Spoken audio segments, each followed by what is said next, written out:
नमस्कार, उड़ान अकेडमी की लर्निंग प्लेटफॉर्म में मैं प्रदीप राव आपका स्वागत करता हूं। आज की इस वीडियो में हम देखने वाले हैं भारतीय इतिहास से संबंधित महत्वपूर्ण प्रश्न। जैसा कि मैंने आपको बताया था पिछले वीडियो में कि हम इस पूरी श्रृंखला में भारतीय इतिहास से महत्वपूर्ण टॉपिक को लेकर प्रश्न पूछने वाले हैं, जो आपके आगामी एसआई भर्ती परीक्षा के लिए अत्यंत महत्वपूर्ण साबित हो सकते हैं। आगे बढ़ने से पहले मैं आपको बता दूं, उड़ान अकेडमी आपके लिए लेकर आ रहा है 6 अप्रैल को एसआई मेंस के लिए एक नवीन बैच, जो पूर्णतः नवीन जो सिलेबस है, पाठ्यक्रम जो पुलिस आयोग के द्वारा जारी किया गया है उस पर आधारित होगा। इससे पहले वाली बैच भी वैसे ही संचालित हो रहे हैं। जैसे बहुत सारे विद्यार्थियों की मांग थी कि नवीन बैच प्रारंभ किया जाए, तो एक बैच आपके लिए है जो शाम 6 बजे चलेगा, 5:30 से 8:30 तक ये क्लास होगा। 6 अप्रैल से प्रारंभ होगा। ऑफलाइन, ऑनलाइन और रिकॉर्डेड वीडियो आपको इस क्लास के मिलेंगे। प्रत्येक वीडियो के साथ रिकॉर्डेड वीडियो मिलेंगे और प्रत्येक क्लास का जो हम पढ़ाते हैं क्लास में, उसका पीडीएफ भी आपको प्राप्त होगा। तो ये जो क्लास है, कक्षाएं हैं, कहाँ संचालित होंगी, तो याद रखिएगा लोकायन भवन एकात्म परिषद के पास, दैनिक भास्कर रोड, अर्थात मेन ब्रांच में यह क्लास संचालित होगी रायपुर के। साथ ही 4 अप्रैल को 2 बैच प्रारंभ हो चुकी है, शाम और सुबह दोनों की बैच है। सुबह जो बैच है वो सीजीपीएससी प्री प्लस मेंस 7:30 से 10:30 और सीजीपीएससी प्री प्लस व्यापम, जो कहां पर, तो ये याद रखिएगा, ये जो बैच है ये सिटी प्लाजा ब्रांच में चालू हो रही है और ये जो CGPSC pre plus mains batch है ये हेड ऑफिस में चालू हो रही है। ये बैच शाम की है और ये वाली बैच जो है सुबह की है। तो बढ़ते हैं अपन प्रश्न श्रृंखला की ओर। इस वीडियो में हम कौन कौन से टॉपिक कवर करने वाले हैं वो देखिएगा। भारतीय इतिहास से संबंधित जो मौर्य राजवंश है वो, शुंग, सातवाहन और विदेशी आक्रमण, तो इतने ही टॉपिक हम यहाँ पर डिस्कस करेंगे, जो आने वाले एग्जाम के लिए क्या होगा, महत्वपूर्ण हो सकता है। देखते हैं, प्रश्न कुछ इस प्रकार लिखा हुआ है, निम्नलिखित में से किसकी जानकारी अशोक के शिलालेखों में मिलती है? जीवन वृत्त, आंतरिक नीति, विदेश नीति, और यहाँ पर लिखा है सभी। तो यहाँ पर याद रखिएगा सभी प्रकार की जानकारी जो है आपको इनके अभिलेखों में मिलती है। दूसरा प्रश्न है, अशोक के समकालीन श्रीलंका के शासक कौन थे? तो अशोक के समकालीन जो शासक थे वो थे तिस्त। तिस्त जो थे इतने ज्यादा प्रभावित हो गए थे कि इन्होंने स्वयं बौद्ध धर्म को धारण किया और धार्मिक प्रचार भी किया था बौद्ध धर्म को लेकर। अगला प्रश्न लिखा हुआ है, सूची 1 को सूची 2 से सम्मिलित कीजिए। सूचियों के नीचे दिए गए कूट का प्रयोग कर सही उत्तर चुनना है। तो अगर आपने मौर्य काल में अधिकारियों के नाम पढ़े होंगे, समाहर्ता, ये जो होते हैं राजस्व प्राप्ति का सबसे प्रधान क्या होता था, अधिकारी होता था। सन्निधाता जो होता था कोषपाल का अध्यक्ष होता था।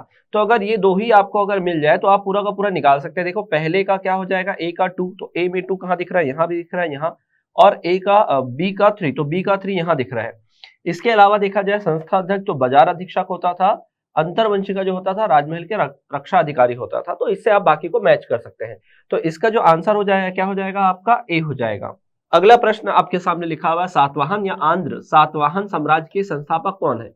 यदि आप पढ़ते हैं कर्णवंश, और कर्णवंश के जो अंतिम शासक होते हैं सुशर्मन, उसकी हत्या करते हैं सिमुक, और क्या करते हैं, सातवाहन वंश की स्थापना करते हैं।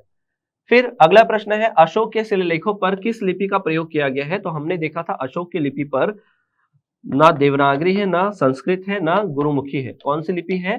तो ब्राह्मी लिपि है। आगे अगर देखें तो कलिंग युद्ध जो है खालिस्तान में लड़ा गया था। तो ये लड़ा गया था 261 ईसा पूर्व को लड़ा गया। वही अगला प्रश्न हमारे सामने लिखा हुआ है, क्या कलिंग युद्ध के पश्चात सम्राट अशोक ने किस धर्म को स्वीकार किया? तो ये जो प्रश्न है बहुत ही ज्यादा आसान है, मेरे ख्याल से आप सबने इसका उत्तर दे दिया होगा। तो इसका आंसर क्या होगा, बौद्ध धर्म। अगला प्रश्न है, चाणक्य को खालिस्तान नाम से भी जाना जाता है। चाणक्य को कौटिल्य या विष्णुगुप्त दोनों नाम से जाना जाता है। यहाँ पर जो हमने प्रश्न का स्तर लिया हुआ है वो एसआई मेंस परीक्षा को ध्यान में रखकर लिया हुआ है। कुछ ऐसे भी प्रश्न है जो सॉल्व करने में टफ लगे और कुछ प्रश्न जो है आसान है। तो यहाँ मिला जुला आपको प्रश्न देखने को मिलेगा। तो तैयारी आपकी कैसी है इसको आप साथ साथ देखते रहिएगा। अगला प्रश्न लिखा हुआ है, किस वंश ने मौर्य वंश की जगह ली? तो मतलब मौर्य वंश के बाद कौन सा वंश आया? तो शुंग वंश आया था। जो अंतिम शासक होते हैं मौर्य वंश के वो होते हैं बृहदत्त, और उसकी हत्या करते हैं पुष्यमित्र शुंग, और शुंग वंश की स्थापना करेंगे। अगला प्रश्न आपके सामने है, मौर्य वंश का अंतिम सम्राट कौन है? जैसे कि मैंने अभी कहा बृहदत्त जो है अंतिम शासक होते हैं। कलिंग युद्ध का वर्णन हमें ज्ञात होता है। तो कलिंग युद्ध का वर्णन हमें ज्ञात होता है कहां से? अशोक के 13वें शिलालेख से पता चलता है कि इन्होंने कलिंग युद्ध लड़ा था। अगला प्रश्न हमारे सामने है, अशोक के निम्नलिखित अभिलेखों में से किसमें दक्षिण भारतीय राज्यों का उल्लेख हुआ है। तो दक्षिण भारतीय राज्यों का जब हमने चोर चेल पांड्य पढ़ा था उसमें आप देखते हैं क्या द्वितीय जो मुख्य शिलालेख है वहां पर आपको पता चलता है कि चोर चेल पांड्य को छोड़कर संपूर्ण क्षेत्र में मौर्य साम्राज्य स्थापित था। अगला प्रश्न आपके सामने है, निम्नलिखित अभिलेखों में से किसमें अशोक का उल्लेख भी पाया गया है। तो किसका, क्या वो गौतमीपुत्र सातकर्णी से संबंधित नासिक? नहीं।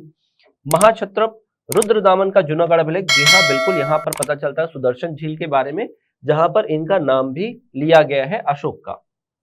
अगला प्रश्न हमारे सामने है, यूनानी लेखक जस्टिन द्वारा किसे सेंडोकोटस कहा गया है। जब आप चंद्रगुप्त मौर्य के बारे में पढ़े तो जो यूनानी लेखक जो होते हैं उन्होंने इनको क्या पुकारा है, सेंडोकोटस पुकारा है।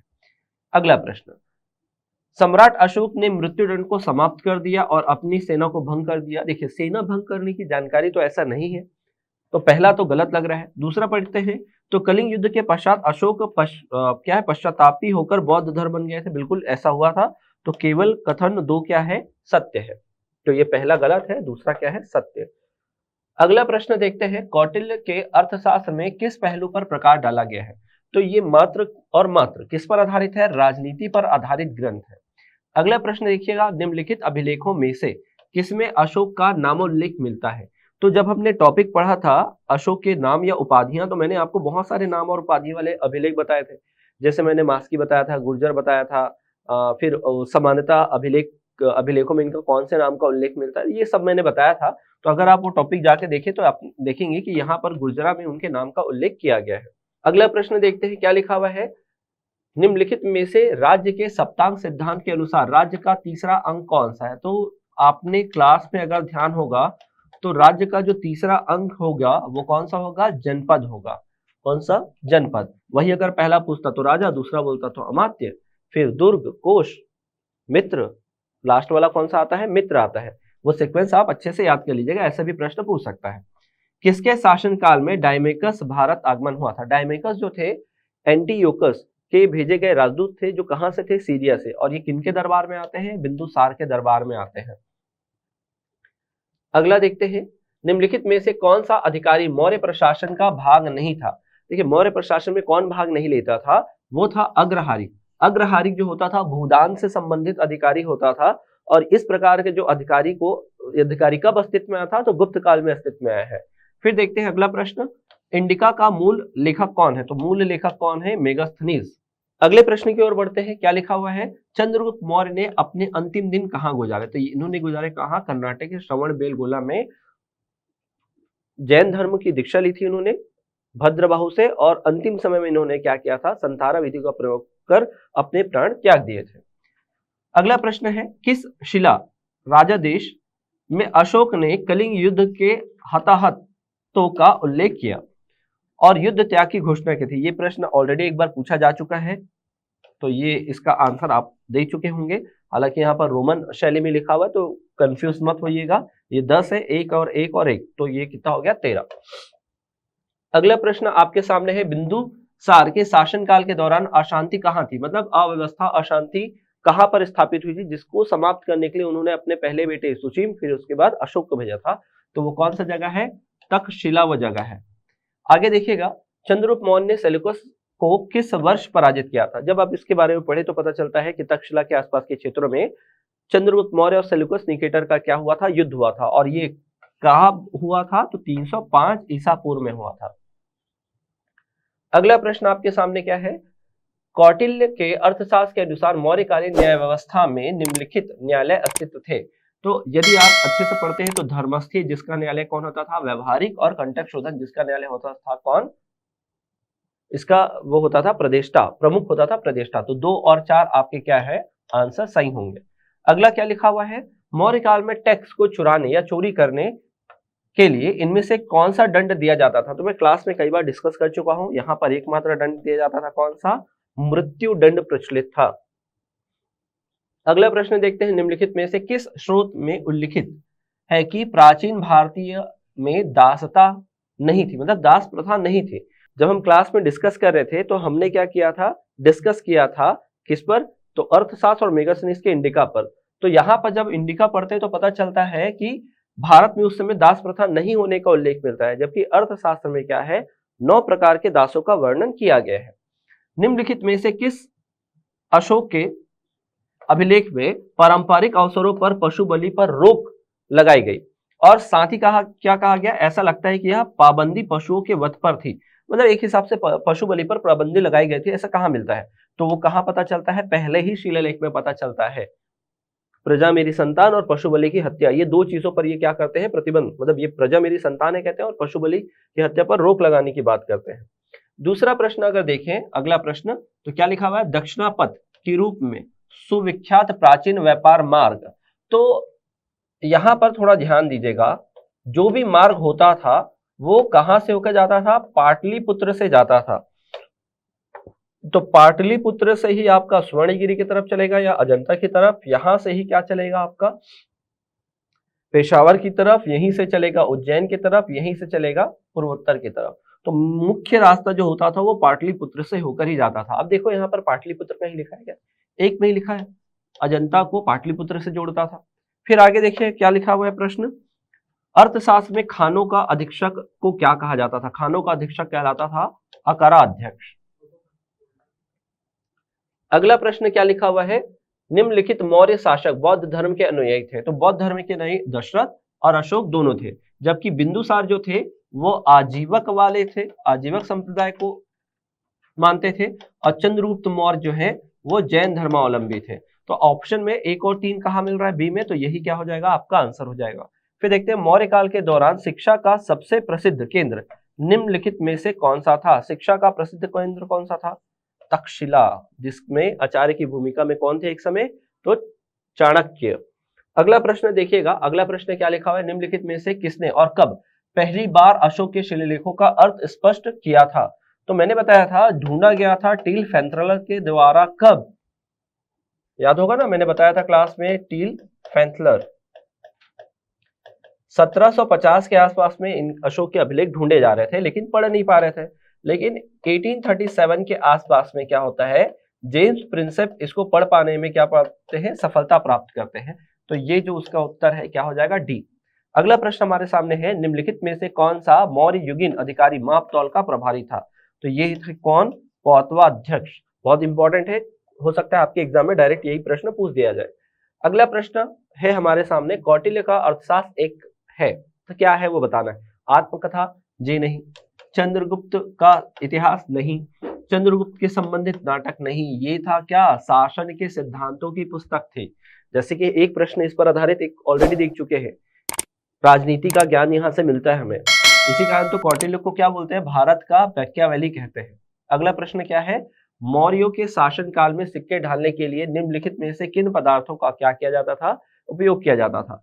तो ये out of the box question है, बस इसको याद रखिए। तांबा और कांसे का मिश्रण होता था, उनको यूज करके क्या किया जाता था? सिक्के ढाले जाते थे। आगे देखिएगा, अशोक द्वारा प्रचलित धर्म क्या था? तो उस समय के अधिकांश संप्रदायों के सिद्धांतों से संगत आचार व्यवस्था थी। मतलब सभी धर्मों को जोड़कर जो भी अच्छे अच्छे गुण थे उन सभी गुणों को जोड़कर बनाया गया क्या था? एक नवीन धर्म था। अगला लिखते हैं, अशोक ने किस बौद्ध साधु से प्रभावित होकर बौद्ध धर्म को अपनाया था? तो ये थे कौन? उपगुप्त। उपगुप्त से ही क्या लेते हैं? दीक्षा लेते हैं। इन्हीं से इन्होंने क्या ली थी? दीक्षा ली थी। अगला प्रश्न हमारे सामने है क्या, निम्नलिखित में से किस अभिलेख में अशोक ने करों में कुछ रियायतों की घोषणा की थी? तो जब आप पढ़ते हैं, अशोक जब अपनी धार्मिक यात्रा में होते हैं तो उस दौरान कहाँ पहुंचते हैं? लुम्बिनी, और लुम्बिनी में एक अभिलेख जारी करते हैं। तो इसको लुम्बिनी स्तंभ भी बोलते हैं या रोमन अभिलेख भी बोलते हैं, जिसमें इन्होंने बोला था कि बलि नामक कर को समाप्त करते हैं और भू राजस्व जो है उसको अपन क्या कर देंगे? कम कर देते हैं। 1/6 से 1/8। नंद राजा का उल्लेख करने वाला अभिलेख कौन सा है? तो जब आप हाथी गुफा अभिलेख के बारे में पढ़ते हैं या महामेदवाहन वंश या चेदी वंश, तो इसके राजा होते हैं प्रतापी शासक कौन? खारवेल। और खारवेल का एक अभिलेख कौन सा? हाथी गुफा अभिलेख। ठीक है, इसी में क्या नंद राजा का जानकारी मिलता है, महापद्मनंद की। तो ये मौर्योत्तर काल से संबंधित है, सातवाहन कालीन प्रश्न ये बोल सकते हैं आप। अगला प्रश्न है, चंद्रगुप्त मौर्य का प्राचीनतम अभिलेखीय उदाहरण निम्नलिखित में से किस अभिलेख में मिलता है? तो चंद्रगुप्त मौर्य का उल्लेख जो है कौन से अभिलेख में मिलता है? सबसे प्राचीन जो है तो जूनागढ़ अभिलेख, याद रखेगा, रुद्रदामन की जूनागढ़ अभिलेख में इनके बारे में जानकारी मिलती है। अगला प्रश्न क्या लिखा हुआ है, भारत में अशोक का शासनकाल ये था 273 से 232 ईसा पूर्व तक। अगला प्रश्न है, मौर्य काल में निम्न में से कौन सी मुद्रा प्रचलित थी? तो ये थी कौन सी मुद्रा को बोला जाता था? पर्ण। अगला देखिएगा, निम्नांकित में से कौन सा अशोक कालीन अभिलेख खरोष्ठी लिपि में है? तो खरोष्ठी लिपि में कौन सा है? तो ये जो भी भारत के अंदर रहेगा वो ब्राह्मी लिपि में रहेगा, और जो भारत के बाहर है, खासकर पाकिस्तान वाले रीजन में, वो किसी और लिपि में लिखा गया होगा। तो यहाँ पर आपको याद रखना है ये शाहबाजगढ़ी। इसके अलावा मानसेहरा भी जो है वो खरोष्ठी लिपि में लिखा गया है। अगला प्रश्न है हमारे सामने, निम्नलिखित में से किस एक में चंद्रगुप्त मौर्य द्वारा मगध सिंहासन प्राप्त करने की कथा दी गई है? तो ये कहाँ मिलता है? तो विशाखदत्त की रचना मुद्रा राक्षस। साथ ही साथ इस ग्रंथ में इनके जाति के बारे में बताया गया है कि ये जो थे निम्न कुल से संबंधित शासक थे। अगला प्रश्न हमारे सामने लिखा हुआ है, एक तरफ शिलालेख लिखा हुआ है और दूसरी तरफ क्या है, उसमें वर्णित कुछ सिद्धांत लिखे हैं या कुछ तत्व लिखे हैं। तो द्वितीय शिलालेख में देखते हैं पशु बलि के कल्याण। हाँ, तो बिल्कुल यहाँ जब द्वितीय शिलालेख पढ़ते हैं तो उसमें 2-3 जानकारियां मिलती है। एक तो मिलता है कि पशु और मनुष्यों के लिए ये क्या करते हैं, चिकित्सालय का निर्माण करते हैं। इसके अलावा दक्षिण भारतीय राज्यों की जानकारी मिलती है। पांचवा जो शिलालेख है वो धर्म महामात्र की नियुक्ति। तो 1 का 4, तो 1 में 4 दो जगह दिख रहा है और 2 में 3 यही दिख रहा है, तो यही आपका आंसर हो जाएगा। बाकी भी मिला लेते हैं। 8वें में धार्मिक यात्राओं की जानकारी मिलेगी और 9वें में रूढ़िवादी अनुष्ठानों प्रथा की क्या की थी, उपहास किया था, ठीक है, और आलोचना की थी। तो ये इससे आंसर मिल गया आपको क्या, 47 का ए। अगला प्रश्न देखिएगा, 48 बराबर पर्वत के क्षेत्र में अशोक ने दानों से लाभान्वित होने वाले कौन थे? तो जो बराबर की पहाड़ी में जो 4 गुफाएं बनाए गए थे, कर्ण, चौपर, सुदामा और विश्व झोपड़ी, ये मिलते हैं किनको? आजीवक संप्रदाय के लोगों को मिलते हैं। तो लाभान्वित कौन हुए थे? आजीवक संप्रदाय के लोग। अगला प्रश्न हमारे सामने है, सूची 1 को सूची 2 से सुमेलित कीजिए। एक तरफ लिखा हुआ है सूची 1 और एक तरफ लिखा है सूची 2। उसमें लिखा है, अगर ध्यान से देखें तो एक तरफ उनके उपनाम लिखे हुए हैं। तो चंद्रगुप्त मौर्य को क्या बोला जाता है? सेंड्रोकोटस कहा जाता है। बिंदुसार को अमित्रघात, चाणक्य को विष्णुगुप्त और अशोक को प्रियदर्शी। तो ए का 2, ए में 2 कहाँ दिख रहा है? यहाँ भी दिख रहा है। तो ए में 2 और बी में 3, तो ए में 2 बी में 3, यहाँ भी दिख रहा है, यहाँ भी दिख रहा है। लेकिन सी में क्या चाहिए हमको? 1 चाहिए। तो सी में 1 कहाँ मिल रहा है? यही मिल रहा है।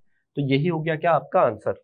अगला प्रश्न आपके सामने है, किस सातवाहन राजा ने स्वयं को एक ब्राह्मण की उपाधि दी थी? तो ये कार्य करने वाले कौन थे? गौतमीपुत्र सातकर्णी। ये स्वयं को अद्वितीय ब्राह्मण कहकर संबोधित करते थे। तो इस वीडियो में हमने देख लिए कौन कौन से महत्वपूर्ण 50 क्वेश्चन हैं जो मैंने टेस्ट में पूछे थे। ऐसे ही और इंपॉर्टेंट प्रश्नों के साथ हम अगले वीडियो में मिलेंगे। लेकिन आप लोग के लिए एक और क्या है, लक्ष्य रखा हुआ है कि प्राचीन इतिहास में हम तीसरा जो सेट आएगा वीडियो का, उसमें कौन कौन से टॉपिक होंगे? तो गुप्त काल, वकाटक, हर्षवर्धन और उसके समकालीन, त्रिपक्षीय संघर्ष जिसमें पाल, प्रतिहार, राजपूत पढ़ना है, राजपूत काल, और दक्षिण भारत के राजवंश जिसमें आप चोल, पल्लव वो पढ़ना, और दूसरा क्या है, संगम वंश। संगम वंश में क्या हो जाएगा? चेर, चोल और पांड्य, ये 3 राजवंश। और दक्षिण भारत में मुख्यतः 2 आ जाएंगे, क्या? चालुक्य और पल्लव। इस वीक में ही वो वीडियो आपको मिल जाएगा सैटरडे तक। तो उसके लिए भी आप तैयारी जारी रखें, या हो सकता है नेक्स्ट वीक वो मिले, तो आप जब भी ये वीडियो देखें तो उस समय अपने आप को आकलन कर लें। इस वीडियो में इतना ही, मिलते हैं शीघ्र ही अगले वीडियो में। तब तक के लिए धन्यवाद।